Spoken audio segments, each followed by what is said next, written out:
Hey everyone, today I want to talk to you about self-love, specifically 3 exercises or mindsets that have brought my own self-love practice to a new level. So I figured I'd share them with you. One of the biggest struggles that I have is unhelpful comparison. And I think this is something that has been fostered in our society for a very long time.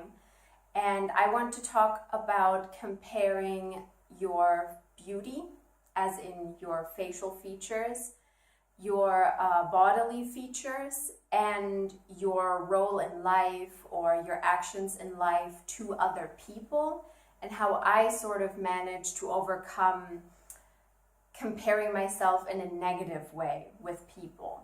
And this was very much about transforming the comparisons that I impulsively make into something positive rather than something negative. So I know this is hard to admit for a lot of people, but I think a lot of us have these thoughts. At least I did a few years back.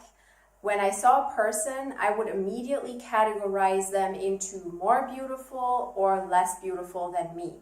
Depending on my self-esteem and my self-love level, more and more people would fall into the more beautiful or more successful category. And of course, even if I considered myself more beautiful than them, that still wouldn't be healthy. It would come from a place of self-love, but also from a place of arrogance and too high self-esteem. And battling this mindset of comparing yourself to other people is what this is all about. So the first exercise or mindset that I have for you pertains to facial beauty.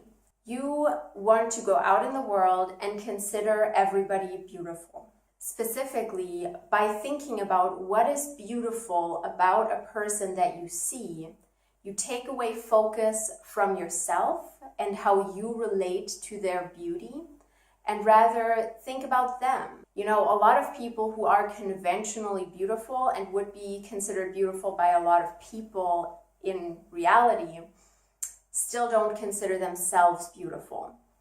And I think the more you foster a mindset of finding out what you love about someone else, the more you will also focus on the lovable aspects of yourself in the mirror. At least that's how it went for me. Because the dissatisfaction that we feel with a lot of aspects of our face, whether your nose is too big, your lips are too thin, your eyes are too small, your eyes are too big, or your cheeks are too puffy, all of these thoughts kind of take up so much space that the positive things that you might like about yourself don't even get a chance. Maybe you think you have beautiful eyes, or your eyes are just the right size, or you love the bow of your Cupid's bow. Any little detail that you like, rather than just making a blanket statement of too big, too small, too ugly. You know, it's more about the details, and that's what I like doing with strangers as well. I like to look at the detail of their faces and think about which tiny detail is beautiful about them, so that I, when I look at myself, can also apply that same mindset. I know a lot of people would say that this isn't a helpful behavior because it deepens your reflection on other people rather than looking at yourself and focusing on yourself. But I think none of us, maybe some of us, can completely suppress that impulse of comparison. When you shift that focus from comparing someone else's nose to your nose, but rather looking at their nose and saying what's beautiful about it, without any relation to you, that completely shifts your focus, you know? And to me, it expanded my concept of beauty.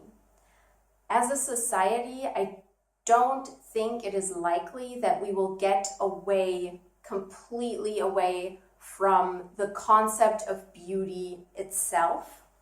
But I do think that there doesn't have to be one consensus concept of beauty.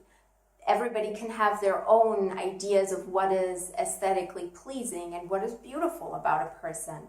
And I personally have expanded my sense of what is beautiful by finding the beauty in other people. So the best we can do, in my opinion, is to redefine beauty and expand what is beauty to us, just like someone like Frida Kahlo did, for example, because she was beautiful, but her beauty wouldn't be something that people agree upon, but she was beautiful in her honesty. And it's not one of those like, oh, she's beautiful from the inside sort of things. That's not it. She was also beautiful outwardly. And I think getting to that point requires some work to be done. And for me, that work was to find the beauty in other people's faces, and thus also in my own face. So the second thing that I want to talk about is finding the beauty in people's actions. This is very similar. You would look at them and think, why are they acting like this? This is kind of an empathy building exercise, but it's also a mindset that allows me to understand my own actions better and kind of reflect on why I do certain things, why I act a certain way, because it just deepens my understanding of human psychology and the human experience as a whole. So let's say someone is angry and says something really shitty about you, or you bump into someone on the street and they go off the handle and yell at you and insult you just because you bumped into them. Or someone is honking at you at a traffic light because you're not going fast enough. A lot of people then take this upon themselves and they're like, oh God, I wasn't fast enough, I wasn't nice enough, I wasn't careful enough. But what I would do is not accept it as something that the person is doing to me, but something that the person is doing because something happened to them. And I like to sort of make up stories in my mind whenever these things happen.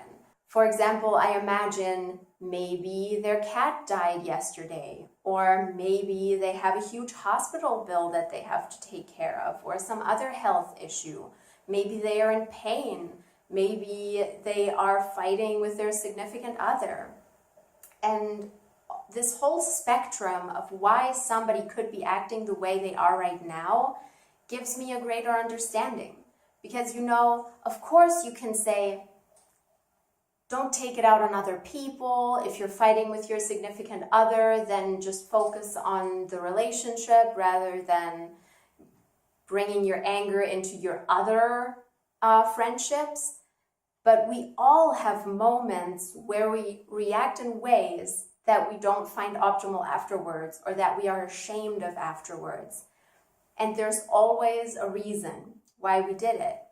And there's always a reason why other people do it. And even if that reason seems like BS to us, it doesn't mean that it's not meaningful to them and that it gives meaning and gives legitimacy to their actions. So yes, someone is mean to you, make up a story why they are mean to you. It's sort of enjoyable even to a point, because once again, it takes the focus away from you and your mistakes and kind of allows you to also, next time you act in an unlovable way, in your opinion, it allows you to reflect on that better. And I'm not saying to just push everything on other people.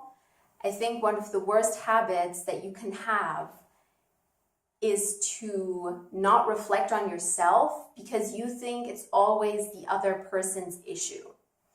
I've met people who are like that, who always say, that's not my issue, that's about them. But if someone is bothered by your behavior, then it is worth reflecting on. If you then come to the conclusion that it's probably their issue and not mine, great. But do reflect, do think about whether there's truth to it, even if you don't really want to admit it. And, just stay in touch with yourself as well. Don't use this exercise as an excuse to always push the blame on others or fantasize all sorts of stories about why people are shitty to you, and completely ignore that maybe you are acting in an unacceptable way. But generally, I think it's a good exercise to promote understanding of your own actions. So the third exercise that I want to talk about is about body image. And this is going to be sort of a short one because I just sort of want to share my own experience and what has helped me. I started watching wrestling about 3.5 years ago. And I'm especially interested in women's wrestling. It's the only sport I care about because it's not as much of a sport as a very elaborate soap opera with people fighting. And what this has done is it has given me a completely different perspective on bodily beauty. Because I think if I had an issue with any body, it wasn't voluptuous bodies or thin bodies, it was completely buff bodies, like completely muscular, to the point where some people would say about a wrestler, she looks like a man, that's unattractive. And I don't know, it sort of led to a shift in my perspective, seeing those bodies.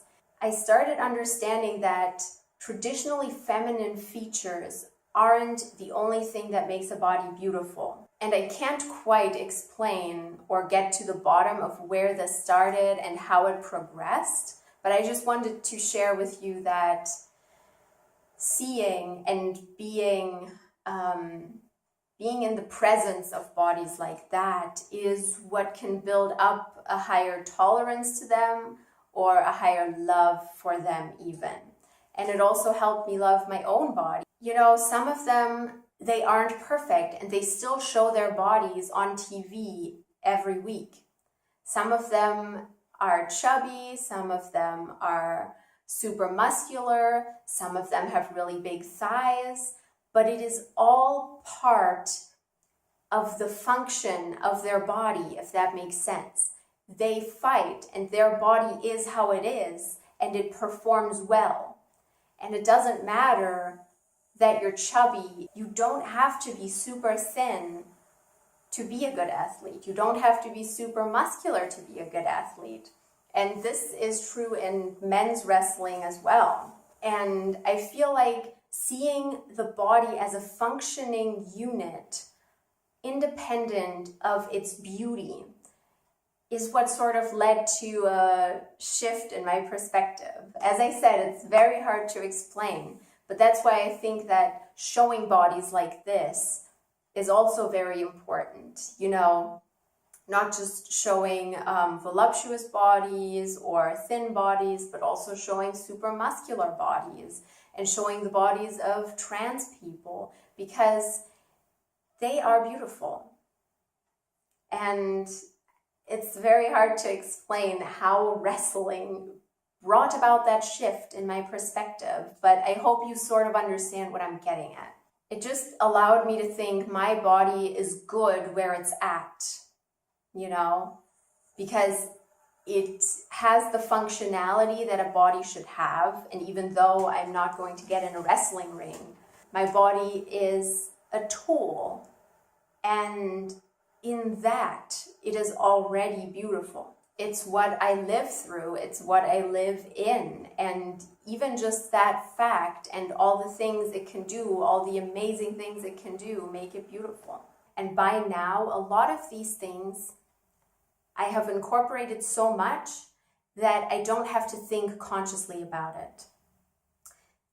I see someone and I immediately think they are beautiful, and I can pinpoint why they are beautiful. And I think that that's not problematic, because it's not like I go for the traditional beauty marks. You know, I don't say, okay, she's beautiful because she has a symmetrical face, voluptuous lips, and big eyes. That's not how I think. I might consider someone beautiful because they have a little bit of a crooked mouth, or because they have a very interestingly shaped nose, or because they have different eye colors, or very striking eyebrows, you know. And that's what I meant by expanding my beauty standard. And this just comes naturally to me now. If you talk to me on the street, You can ask me what I find beautiful about you, and I can immediately tell you something, I think, that goes beyond just saying, oh, you have very nice big lips, or you have a nice eye color. If we get to the point where everybody considers everybody beautiful, I think that's when we've really made it as a society. Beauty standards aren't something to be eradicated. They are something to be expanded. So yes, I hope this video helped you and inspired you.